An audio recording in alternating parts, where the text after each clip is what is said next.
Bukhari, inna baina yaday sa'ati, di antara tanda-tanda hari kiamat, la ayyaman, datangnya suatu hari atau akan datang suatu waktu, yanzulu fi'al jahlu, akan merebaknya, akan tersebarnya kebodohan. Banyak orang tidak ingin belajar karena menganggap dirinya sudah pintar. Banyak orang memandang enteng ustadz-ustadznya. Banyak orang memandang enteng kiai-kiai mereka, memandang remeh orang-orang yang berilmu. Namun ketika mereka yang diperintahkan, mereka tidak mampu, mereka tidak bisa. Dan kebodohan di sini bisa bermakna tidak adanya orang yang ingin belajar kepada Islam.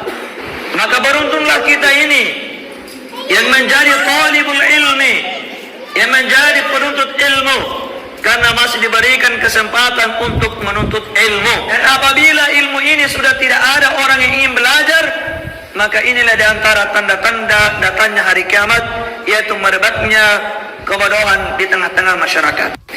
Kemudian wa yurfa'u fihal ilmu, diangkatnya ilmu. Di antara makna diangkatnya ilmu adalah banyak orang berilmu, namun tidak ada orang yang menuntut ilmu kepadanya. Bisa bermakna orang-orang alim ulama, para ustaz, para kiai, para sesepuh, para alim ulama itu telah banyak yang meninggal. Apabila tidak ada lagi orang yang mendatangi ulama, maka lihatlah itu di antara tanda-tanda hari kiamat. Apabila para santri, apabila para orang tua tidak lagi membiarkan anaknya untuk menuntut ilmu kepada para alim ulama, maka ketahuilah di saat itu para orang tua telah membuka di antara pintu-pintu datangnya hari kiamat. Apabila ulama sudah tidak ada, apabila ulama sudah meninggal, maka kemana lagi kita akan mencari ilmu? Kemana lagi kita akan mencari fatwa? Kemana lagi kita akan mencari hukum-hukum yang berkenaan dengan agama kita ini? Karena pondasi hari kiamat apabila agama ini telah kita tinggalkan, jamaah sekalian. Nabi sallallahu alaihi wasallam, wa yaktsuru fiha al-harju, terjadinya berbagai macam al-harju. Al-harju al-qatlu. Al-harju artinya pembunuhan secara mendadak. Lihatlah di media-media massa, hampir setiap hari ditayangkan di televisi, hampir setiap hari kita lihat di Facebook, hampir setiap detik kita lihat di Instagram, di Twitter, di YouTube. Ada orang yang dibunuh, ada orang yang dimutilasi, ada orang yang digantung, ada orang yang dibuang ke jurang, ada orang yang ditenggelamkan ke dalam sumur, ada orang yang minum racun. Ini kematian yang mendadak, inilah yang kata Nabi, apabila al-harju telah terjadi, banyak kematian mendadak, maka itu di antara pintu-pintu hari kiamat.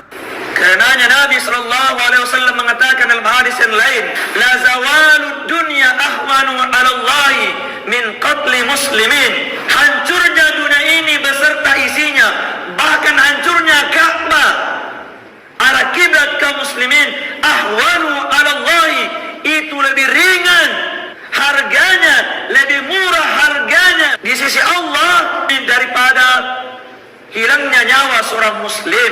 Kehormatan Ka'bah kalah kehormatannya dibandingkan menetesnya setetes darah kaum muslimin. Bahkan orang yang membunuh seorang manusia seakan-akan dia telah membuat kerusakan di muka bumi ini dan telah membunuh manusia seluruhnya.